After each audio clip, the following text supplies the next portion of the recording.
Have you ever wondered how one of the world's oldest civilizations came to be? Egypt, a land of enigma and allure, has a past that's as captivating as it is mysterious. Its history is a tapestry woven with threads of innovation, resilience, and grandeur, spanning over 3,000 years. This civilization, which flourished on the banks of the Nile, has left an indelible mark on the annals of world history. The rise and fall of this ancient society, its continuity and longevity, are shrouded in mystery, sparking intrigue and fascination among scholars and laymen alike. From its monumental pyramids piercing the sky to its intricate hieroglyphs etched in stone, Egypt's past is a testament to human ingenuity, ambition, and the unyielding pursuit of immortality. So let's journey back in time, peeling back the layers of millennia to this cradle of civilization. Join us on a journey back in time as we unravel the rich tapestry of Egypt's past. Our journey begins around 5000 BC with the advent of agriculture along the fertile banks of the Nile. As the great river swelled and receded with the seasons, it left behind a rich, dark soil. This fertile gift of the Nile became the lifeblood of early communities, who found that they could cultivate crops such as wheat and barley. These early farming communities were the seedbeds of what would become one of the world's first civilizations. Over time, they grew and coalesced into larger settlements, each with its own local deity and chieftain. Yet, they were not yet a unified nation. That would come later, around 3100 BC, with the unification of Upper and Lower Egypt. This unification is traditionally attributed to King Narmer, also known as Menes, who is said to have merged the two regions into one kingdom. In doing so, he laid the groundwork for an era of unprecedented cultural and architectural development. The early Egyptian civilization was now poised to enter a new phase, the Old Kingdom. The Old Kingdom, also known as the Age of the Pyramids, was truly a golden age for Egypt. It was a time of remarkable stability and prosperity, during which the foundations of Egyptian culture, its religion, its art, its architecture, were firmly established. This was the era of the great pyramid builders, of the pharaohs who believed themselves to be gods on earth, living in immense palaces and commanding the labor of thousands. The Old Kingdom set the stage for the grandeur and glory that would come to define Egypt in the eyes of the world. It was a civilization finding its feet, establishing its identity, and leaving its first indelible footprints on the sands of time. This was the genesis of a civilization that would leave an indelible mark on the annals of human history. As Egypt's power grew, so too did their architectural ambitions. The Old Kingdom, spanning from around 2061 to 2181 BCE, was a time of immense growth and change. This period is most famously known for the construction of the pyramids, these grand tombs for the pharaohs that have stood the test of time. The pyramids were not merely architectural feats, but also profound symbols of the pharaoh's divine status. The largest and most famous of these is the Great Pyramid of Giza, built for Pharaoh Khufu. It was an awe-inspiring display of power, a statement to the world that Egypt was a force to be reckoned with. But building such colossal structures was no small task. It required a level of societal organization that had never been seen before. Thousands of workers, from skilled artisans to laborers, were involved in the construction. They worked in teams, meticulously planning and executing each stage of the construction.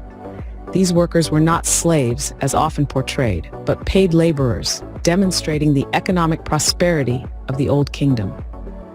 The construction of the pyramids also led to advancements in other areas. Mathematics and engineering were pushed to new heights, and a system of written communication, hieroglyphics, was developed to keep track of the complex operations. This was the birth of administrative bureaucracy, a testament to the sophistication of the ancient Egyptians. The pyramids were not just tombs, but also centers of economic activity. Surrounding the pyramids were vast complexes, including temples, workshops, and homes, forming a bustling community. This was Egypt's first attempt at urban planning, another indication of their advanced civilization. As we look back at the Age of Pyramids, we see a society that was innovative, complex, and ambitious. They harnessed the power of human ingenuity to create structures that have captivated us for millennia. The pyramids stand as a testament to the grandeur and sophistication of ancient Egypt. Fast forward to 1550 BC, and Egypt enters a new era of expansion and prosperity. This period in history, known as the New Kingdom, was a time when Egypt's influence and power expanded far beyond its boundaries.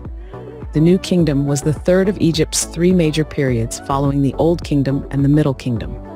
It started around 1550 BC and lasted until around 1077 BC. This period was marked by a series of ambitious and powerful pharaohs who expanded Egypt's influence through military campaigns and diplomacy.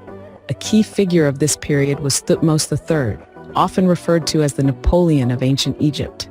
He led several military campaigns that expanded Egypt's boundaries into the Levant and Nubia, creating an empire that was larger and more powerful than any seen before. Thutmose III's rule ushered in a time of prosperity and wealth, and his reign is often regarded as the high point of the New Kingdom's military dominance. Another well-known pharaoh from this period was Ramses II, also known as Ramses the Great. His rule lasted for 66 years, one of the longest in ancient Egyptian history. Ramses II is perhaps best remembered for his monumental building projects, including the famous Abu Simbel temples. His reign is often considered the last gasp of Egypt's imperial power. But it wasn't just about military conquest and grand architecture. The New Kingdom was also a period of cultural and artistic flourishing. The literature, art, and religious thought of this time had a profound impact on the cultural heritage of Egypt and the world. The New Kingdom was not just an age of empire, but also an age of innovation, diplomacy, and cultural exchange. It was a time when Egyptian pharaohs were not just rulers but also gods in their own right. They commanded the respect and awe of their subjects and of the nations around them. The New Kingdom was a golden age, a time when Egypt's influence reached its zenith. It was an era that showcased the true potential of human ambition, creativity, and resilience. But like all great civilizations, Egypt too would face its eclipse. As the sun set on the age of empire, a change was in the wind. A series of internal conflicts began to gnaw at the foundations of the once mighty civilization. The unity that had been Egypt's strength started to crumble. Power struggles, corruption, and revolts began to shake the stability of the pharaoh's rule. The weakening of the central authority opened the doors for foreign invasions. From the east, the Persians came, and from the west, the Libyans. The Nubians from the south also tried their hand at controlling the riches of the Nile. These invasions were like waves crashing against a once sturdy cliff, gradually wearing it down. However, it was the Greeks under Alexander the Great who truly brought Egypt to its knees. In 332 BC, he swept through the land of the Pharaohs, marking the end of native Egyptian rule. The Ptolemaic dynasty, established by one of Alexander's generals, was Greek in its leadership, but Egyptian in its style. Yet the final blow came from the ever-expanding Roman Empire. In 30 BC, after the dramatic death of Cleopatra VII, the last of the Ptolemaic rulers, Egypt became a province of Rome. The pharaohs were no more. The land of the pyramids and the Sphinx, once a beacon of civilization, was now merely a grain store for Rome. The fall was not sudden, but rather a slow descent into obscurity. The language changed, the rulers changed, and the religion changed. The Egypt of the pharaohs faded into the pages of history, leaving behind a legacy of monumental architecture, groundbreaking discoveries, and a culture that has fascinated the world for centuries.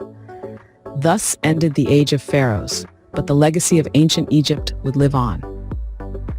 Even in decline and fall, there's a certain grandeur to the story of Egypt, a testament to the indomitable spirit of humanity. So, what have we learned about this fascinating civilization? We've journeyed through the enigma of Egypt's past, witnessing the dawn of civilization. We've seen how early farming communities grew, giving rise to powerful dynasties. We've marveled at the age of pyramids, a testament to human ingenuity, where the sands of time have preserved the resting places of ancient kings. We've ventured into the New Kingdom and the Age of Empire, a period of unprecedented wealth and power. We felt the tension of political intrigue, the thrill of military conquest, and the awe of monumental architecture. And we've witnessed the decline and fall, the end of the Pharaonic era, but not the end of Egypt's story. Through all these epochs, Egypt has shown itself to be a civilization of resilience and innovation. Egypt's history is a testament to human ingenuity and resilience, a narrative that continues to captivate us even today.